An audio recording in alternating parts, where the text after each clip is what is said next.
బత్తాయి రైతులకు ధన్యవాదములు. బత్తాయిలో మనం కాయ రాలడం అనేది జరుగుతుంది ప్రస్తుతం. ఈ కలర్‌లో మారి రాలుతా ఉంది. దీనికి మ్యాంకో జబ్బు, మెట్లాక్సికల్ 2 కాంబినేషన్‌లో వచ్చినటువంటి మందు పొడి వస్తది. ఇది తెగుళ్ళు వల్ల రాలుతా ఉంటది. ఇలా రాలే చెట్లకు మనము మెట్లాక్సికల్, మ్యాంకో జబ్బు స్ప్రే చేయడం వల్ల కంట్రోల్ అవుతది. బాగా చెట్టు కాయ బాగా తడిచేటట్టు కొట్టడం వల్ల ఈ తెగులు నివారించుకోవచ్చు.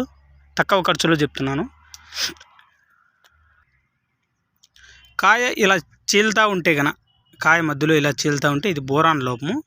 ఈ బోరాన్ లోపంతో మీరు 1.5 గ్రామ్స్ వేసేసి బోరాన్ స్ప్రే చేయండి, కంట్రోల్ అయిపోతుంది. 1 గ్రామ్ టు 1.5 దాకా వేసుకోవచ్చు. ప్రస్తుతం మనకు రేట్లు ఎప్పుడు మనకు పెరిగే అవకాశం ఉందో, ఎప్పుడు తగ్గే అవకాశం ఉందో తెలుసుకోలేకపోవడం వల్ల రైతు మనం ఈ డ్రిప్ మందులు ఎక్కువ వాడడం వల్ల తొందరగా మనకు కాయ టైట్ అయిపోవడము, కలర్ కొట్టేయడం జరుగుతుంది. దానివల్ల మనం మంచి ధరలో అమ్ముకోలేము. ఎంతసేపు మనం ఆర్గానిక్లో పద్ధతిలో మనం కాయ సైజు కోసం మనం జీవామృతం లాంటివి ఏవైనా కానీ మనం తయారు చేసుకున్నటువంటి ఈ బ్యాక్టీరియాలు ఏవైనా డెవలప్ చేసుకొని మనం వదలడం వల్ల ఇప్పుడు మార్కెట్లో ప్రతిదీ నేను అడ్రస్ ఇస్తాను. ఆ అడ్రస్లో మనకు ప్రతిదీ దొరుకుతుంది అనమాట. ఐరన్, జింకు అట్లా ఒక్కొక్కసారి ఒక్కొక్క దాన్ని డెవలప్ చేసుకొని బ్యాక్టీరియా మనం ఇంప్రూవ్మెంట్ చేసుకొని భూమిలో వదలడం వల్ల ఈ పొటాష్ సాల్వలైజింగ్ బ్యాక్టీరియా అన్నది నేను తీసుకొని దాన్ని డెవలప్ చేసి భూమిలో వదలడం వల్ల ఈ చెట్టు తీసుకోలేనటువంటి ఈ పొటాష్కు సంబంధించినటువంటివి మొక్క తీసుకొని మంచి సైజు, మంచి రంగు. మీరు గమనిస్తే కాయ చిన్నగా ఉన్నప్పటికీ చిన్న కాయ కూడా షైనింగ్ గమనించండి. ఏ విధంగా కాయ చిన్న కాయ, ఇది ఈ చెట్లో చిన్న కాయ, సైజ్ మాత్రం సూపర్ షైనింగ్. ఈ పాలిష్తో రావాలి కాయ, వస్తే మార్కెట్లో మంచి డిమాండ్ ఉంటుంది.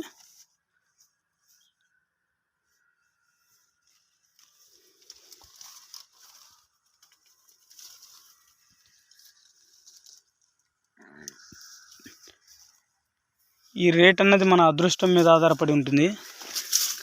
మనం ఈ డ్రిప్ మందులు ఎక్కువ వాడడం వల్ల ఎక్కువ కాలం మనం కాయని నిలువ ఉంచుకోలేము. ఈ ఆర్గానిక్ పద్ధతిలో వాడడం వల్ల కాయ సైజు తెప్పించుకోగలం. ఎక్కువ రోజులు మనం నిలువ ఉంచడానికి అంటే కొన్నాళ్ళు మనం రేట్ వచ్చే వరకు వెయిట్ చేసినా సరిపోతుంది. కాయ డ్రాప్ కాకుండా ఉంటుంది.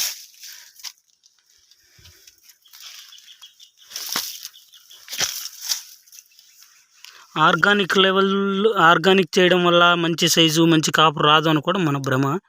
కెమికల్ను వాడండి. పూర్తి స్థాయి కెమికల్ను వాడితే మీరు అది సాధ్యపడదు అనమాట. ఏదో ఒక దుష్ఫలితాలు మనం చూస్తాము. ఈ మొక్కకు కూడా ఈ రెసిస్టెన్సీ పవర్ అనేది తగ్గుతుంది. మనం కెమికల్ వాడినా కెమికల్తో పాటు మనం ఈ జీవామృతాన్ని తరచూ వాడడం వల్ల మంచి ఉపయోగాలు ఉంటాయి. కాయ మనం ఏ కెమికల్ వాడకపోయినా, ఇంతకుముందు సగం కాయ తయారైనప్పుడు వైట్ పొటాసు, చెక్క వాడాము. ఆ తర్వాత ఇంకేం మనం వాడలేదు. ఈ 13 ఇట్లా డ్రిప్ మందులు వాడద్దండి. వాడినామంటే మనకు సరైనటువంటి అంటే సైజులు రావచ్చు, సైజులు వస్తాయి, క్వాలిటీ పెరుగుతుంది. కానీ మొక్క కాయ నిలువ ఉంచుకోలేదు, తొందరగా డ్రాపింగ్ అనేది అవుతుంది.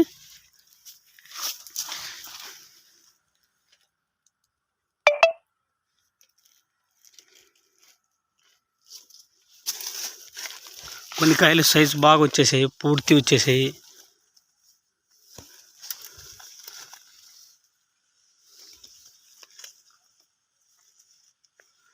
కాయ కొన్ని చోట్ల చిన్నగా ఉన్నప్పటికీ దాని షైనింగ్ మాత్రం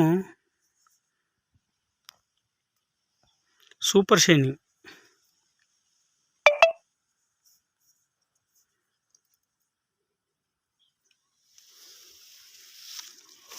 ప్రతి కాయ షైనింగ్ లోపల కాపు ఉండడం వల్ల మంచి షైనింగ్తోనూ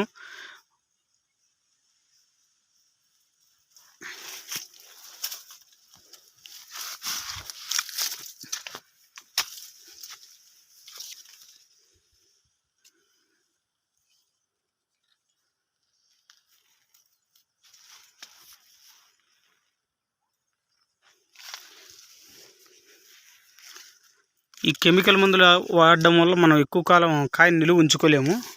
అందుకే రైతులు గమనించి కొద్దిగా ఈ డ్రిప్ మందులు తక్కువ వాడండి. డ్రిప్ మందులు వాడితే సైజు వస్తుందనేసి చాలామంది రైతులు డ్రిప్ మందులు విరివిగా వాడుతున్నారు. అది మంచిది కాదు. డ్రిప్ మందులు లేకుండా కూడా పంట పండించుకోవచ్చు.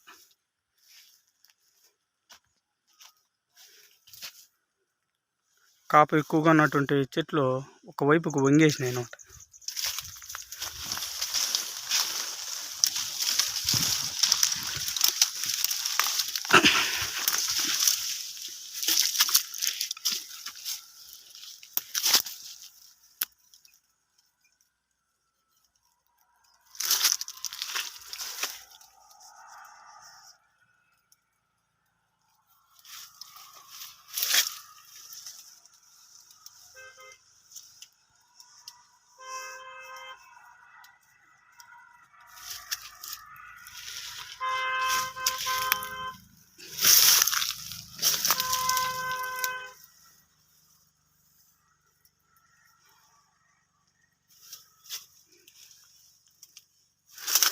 కెమికల్ శాతాన్ని బాగా తగ్గించడం వల్ల మంచి ఉపయోగాలే ఉంటాయి. అప్పుడు ఎండబెట్ట కూడా స్టార్ట్ అయిపోయింది. దీనికి సున్నం స్ప్రే చేస్తే ఈ ఎండబెట్ట కొట్టకుండా ఉంటుందని చెప్పినారు. నేను స్ప్రే చేద్దాం అనుకునేసరికి జరగాల్సిన నష్టం అంతా జరిగిపోయింది. కేవలం లోపల ఉన్న ఒకటే నీట్గా ఉన్నాయి, బయట కనిపించిన వల్ల ఈ పాటికే ఎండబెట్ట కొట్టేసినాయి. చూడండి కలర్ ఏ విధంగా.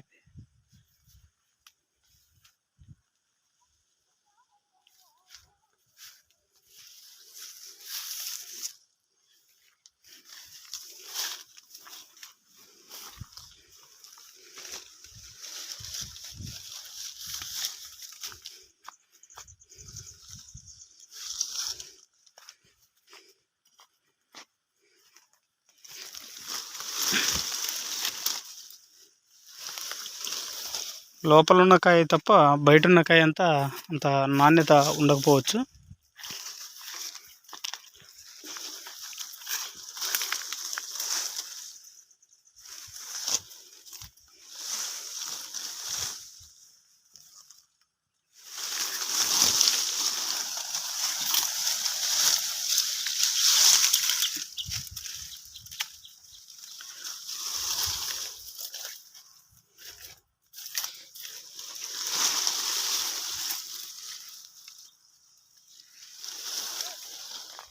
ఈ లో కాపు ఉండడం వల్ల మనకు మంచి క్వాలిటీతో రాగలుగుతుంది. కానీ బయట నుండి మనం ఎన్ని ప్రయత్నాలు చేసినా ఎండబెట్ట తప్ప బయట ఉన్న ఎండబెట్ట ఖచ్చితంగా కొడతాయి. ఈసారి కొద్దిగా ఎండ తీవ్రత పెరిగే అవకాశం ఉంది. ఇక్కడ చూడండి ఇలా అయిపోయినాయి. ఇవన్నీ ఎండబెట్టే కాయ అంతా ఎండబెట్టకి ఏ విధంగా అయిపోయింది. కాయ కేవలం లోపల ఉండే కాయకి తేడా చూడు.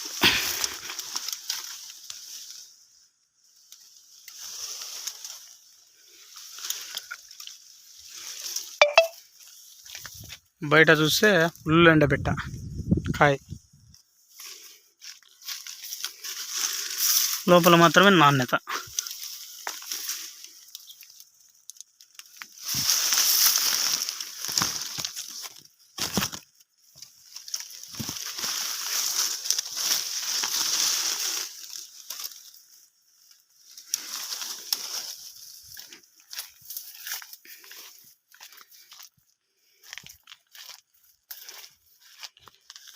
చూడండి ఎండబెట్టే ఈ విధంగా ఉంది. రైతుకు అన్ని రకాల కష్టాలే, అన్ని రకాల నష్టాలే. దీనికి మనం కాయ కొన్ని చోట్ల చీలుతూ ఉంది, కొన్ని చోట్ల రాలుతూ ఉంది. ఎండబెట్ట అయితే మొత్తానికి ఎండబెట్టకు చాలా వరకు నష్టం కలిగించే అవకాశం ఉంది. ఈసారి ఎండ తీవ్రత ఎక్కువగా ఉండే అవకాశం ఉంది. ఎండ తీవ్రత పెరిగిందంటే మొత్తం ఎండబెట్టే వచ్చేస్తుంది. లోకాపు మాత్రమే మనకు చెప్పుకోదగ్గ పంట అవుతుంది. కానీ లోపు ఉన్నది మెరుస్తుంటుంది కాయ, బయట ఉన్నవి చూసి ఎండబెట్ట.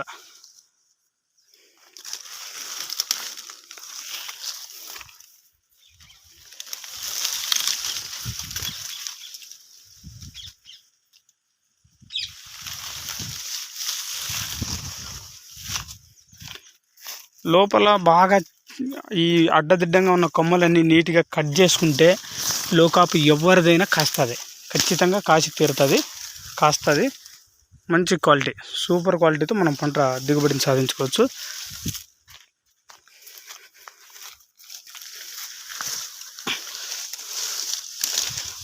కొమ్మ చూడండి ఏ విధంగా వస్తుంది.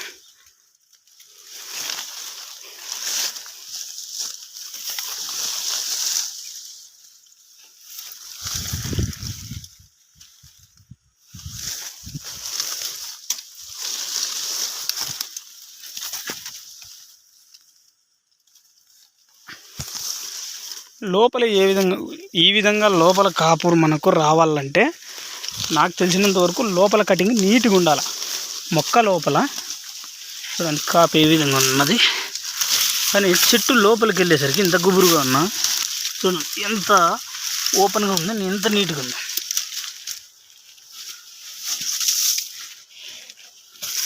ఇలా కొమ్మ ఓపెన్గా నీట్గా ఉండాలి, అడ్డదిడ్డంగా కొమ్మలు లేకుండా నీట్గా ఒక కొమ్మలో ఒకటి ఉండకోకుండా నీట్గా ఉంటే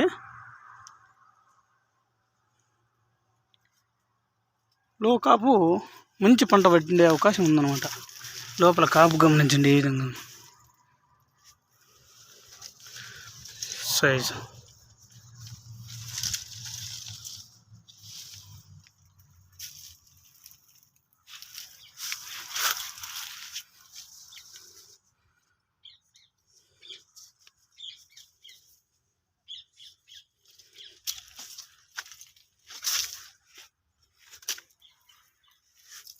లోకాపు బాగా ఉంటేనే ఈ ఎండాకాలం మనకు మంచి పంట మనకు వస్తుంది, మంచి నాణ్యమైన పంట, మంచి పంట కూడా.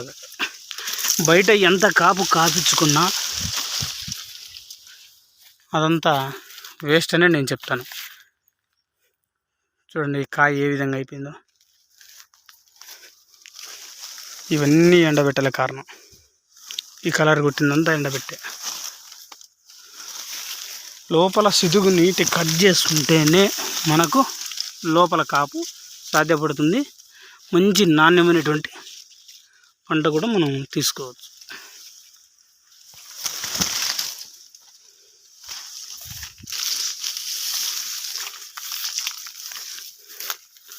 ఇట్లా చెట్లలో పైన కాపు లేని చెట్లలో మాత్రమే లోపల మంచి కాపు మంచి నాణ్యత మనకు లభిస్తుంది.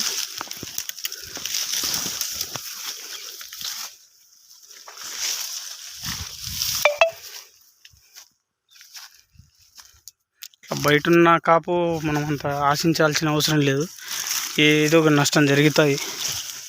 బయట కాపు ఉందంటే అంతే, ఎంతసేపు లోపల కాపించుకోవడానికి మనం ట్రై చేసుకోవాలి.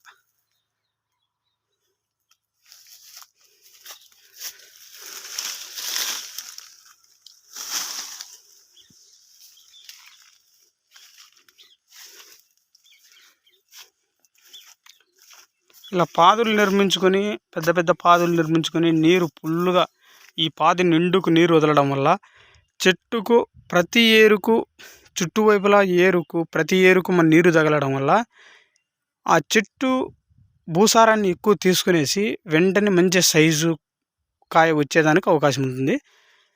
తక్కువ నీరు అనేది అంటే ఈ చెట్టు యొక్క పూర్తి స్థాయిలో చెట్టుకు నీరు అందకపోతే సైజు రాదు. ప్రతి వేరు ఇప్పుడు మన నరాలు చేతికి నరాలలాగా ఉంటుంది. ఒక చోట వైపునైతే మనకు చెట్టుకు సరిగా నీరు అందలేదు, ఆ వైపు ఆ వేర్లో సప్లై చేయలేవు అనమాట శక్తిని. అప్పుడు ఆటోమేటిక్గా మనకు మంచిగా సైజులు రావు.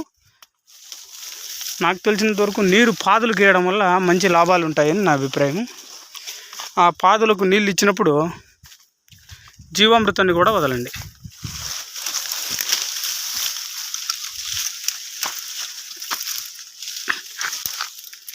ఈ చెట్లు చూడండి ఇలా ఉంది, ప్రతి చెట్టు ఇదే విధంగానే మనకు కాపు కాసినాయి, అన్ని లోపే ఉంది.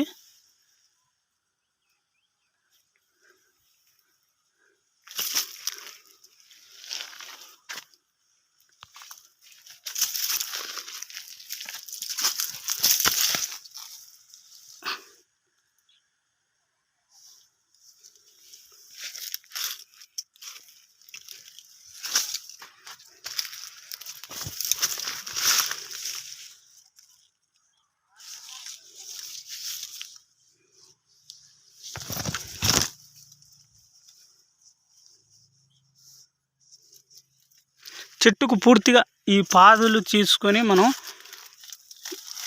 ఈ పాది నిండుకు ఇక్కడి నుంచి చెట్టు ఎంత ఉంటే అంత మొత్తం చెట్టు అంతా నీరు ఒక్కసారిగా తగలడం వల్ల మంచి సైజులో వస్తాయి మొక్కలు.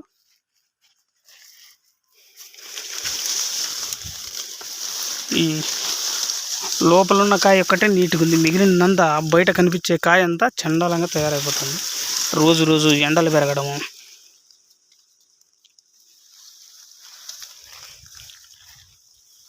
రైతు తన ఆలోచన పరంగా జాగ్రత్తలు తీసుకుంటూ ఈ బత్తాయిలో పెద్ద లాభాలు వచ్చే విధంగా లేవు, బత్తాయి తక్కువ ఖర్చుతో వ్యవసాయం చేసుకునేటట్టు ఆలోచించి చేసుకోండి.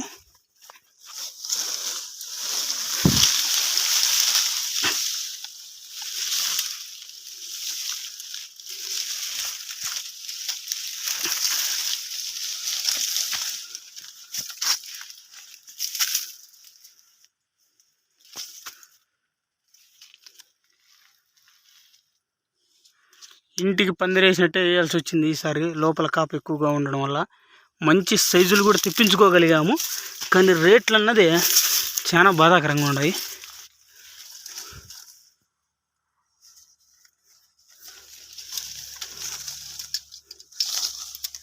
మార్కెట్ రేట్ ఎంత ఉందంటే నువ్వు చెప్పు అంటారు ఈ వ్యాపారస్తులు.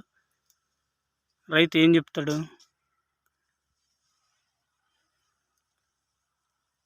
ఎన్నన్నా కానీ ఒట్టుకు చెప్పకుండా టన్నేజ్ ప్రకారం అమ్ముకుందామని లోకాప్ ఉంది కాబట్టి నా ప్రయత్నము. ఇట్లా లోకాప్ ఎక్కువగా ఉన్నటువంటి రైతులు దయచేసి మీరు ఒట్టుకు ఇవ్వద్దండి, అతిపెద్ద మోసం అది.